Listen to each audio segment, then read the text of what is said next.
Assalamualaikum warahmatullahi wabarakatuh. Nah, teman-teman, kali ini sedikit penjelasan tentang report atau paling sering kita gunakan adalah di infografis. Jadi, apa sih infografis? Apa sih report itu? Jadi, infografis itu merupakan salah satu report atau laporan yang paling mudah atau paling simpel dan paling sering digunakan dalam media sosial. Jadi, kalau teman-teman berupa report, nanti laporannya besar ya, berupa file gitu ya, beberapa halaman yang lebih detail itu bisa menggunakan report atau dashboard yang sudah kita coba-coba sebelumnya. Nah, kali ini kalau teman-teman butuh publikasi atau laporan singkatnya itu bisa menggunakan infografis. Nah, berikut ya contoh penggunaan infografis dari data yang sudah kita olah sebelumnya, yaitu data mahasiswa baru. Oke, langsung aja ya. Di sini sebagai contoh aku pakai Canva. Nah, teman-teman juga bisa pakai Canva atau aplikasi sejenisnya ya untuk mempermudah dalam pembuatan infografis. Nah, seperti ini. Di sini aku tidak menjelaskan langkah-langkahnya ya. Teman-teman langsung aja membuat infografis dari Canva. Mungkin nanti lebih detail ya ke depan aku akan membuat gimana sih biasanya ya style-style atau model infografis atau laporan yang sering tak gunakan di Canva. Ini sebagai contoh, aku membuat simple aja satu halaman yang teman-teman bisa memberikan informasi. Jadi dari data yang kemarin kita olah ya, data mahasiswa pendaftar itu, kira-kira kalau kita buatkan satu halaman yang akan kita publikasi atau kita berikan ke pimpinan itu berupa apa sih? Nah, ini sebagai contohnya. Jadi aku biasanya paling sering memberikan seperti ini. Ini contoh ya.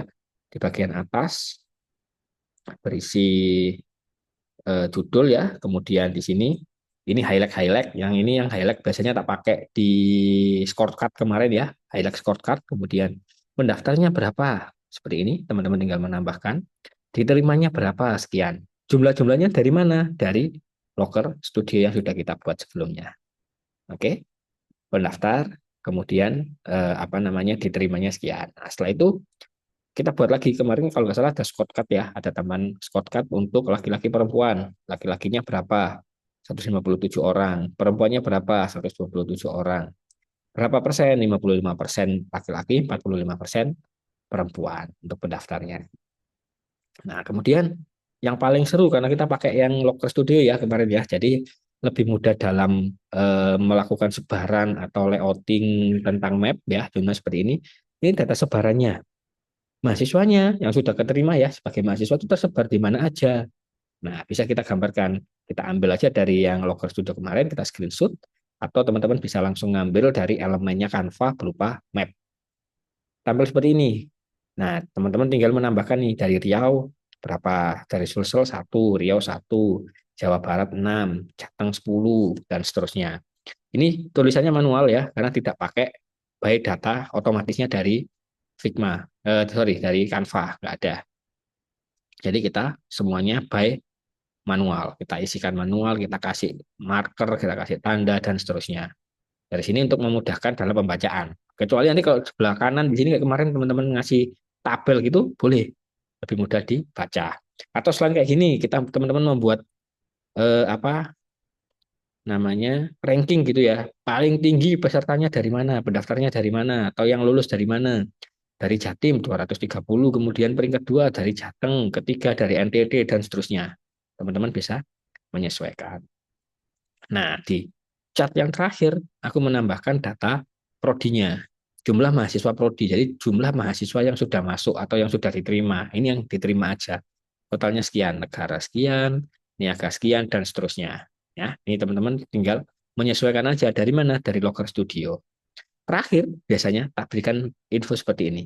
Dashboard detailnya bisa diakses di link berikut. Jadi teman-teman bisa menambahkan link di sini untuk langsung menuju ke data Locker Studio yang sudah dibuat.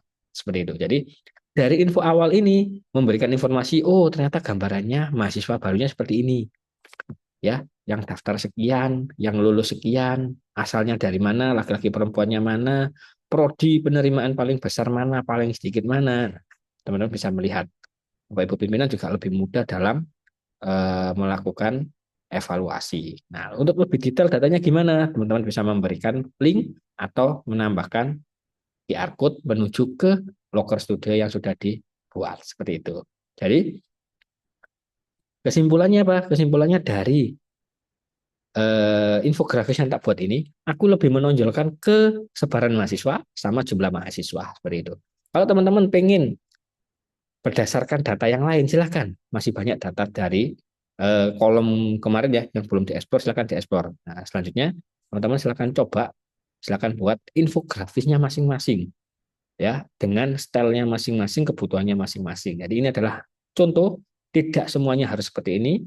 Ini adalah contoh karena aku di sini lebih ke pengen tahu sebarannya dari mana sih, mahasiswanya itu kebanyakan berasal dari mana sih. Untuk apa? Untuk biasanya kalau untuk promosi, untuk hal-hal yang lain itu bisa by sebaran. Nah, ini dari asal. Mungkin nanti teman-teman punya data yang lain. Kemarin mengambilnya dari usia gitu. Nah, usianya, rank usianya berapa? Bisa. Teman-teman bisa menambahkan infografis by usianya. Seperti itu. Oke? Kurang lebih seperti itu ya untuk penjelasan singkat tentang data atau pembuatan infografis di Canva. Nah, masih banyak menu-menu di Canva ini teman-teman bisa mengolah untuk pembuatan infografisnya. Jadi di sini semoga teman-teman mendapatkan ilmu baru ya atau mungkin lebih explore tentang penggunaan Canva dan Locker Studio ya. Jadi sudah belajar via Google Sheet, Excel, kemudian Locker Studio, terakhir kita finishing dengan penampilan datanya. Jadi teman-teman nggak hanya bisa mengolah, nggak hanya bisa mengedit data, tapi juga bisa menampilkan baik berupa PowerPoint, berupa buku, maupun berupa poster atau infografis. Oke, sekian dari saya. Semoga sedikit informasi ini bisa berguna dan teman-teman silahkan di explore untuk mencari referensi atau mengenal beberapa fitur lanjutan dari Canva. Oke, sekian dari saya. Tak akhiri dulu. Assalamualaikum warahmatullahi wabarakatuh.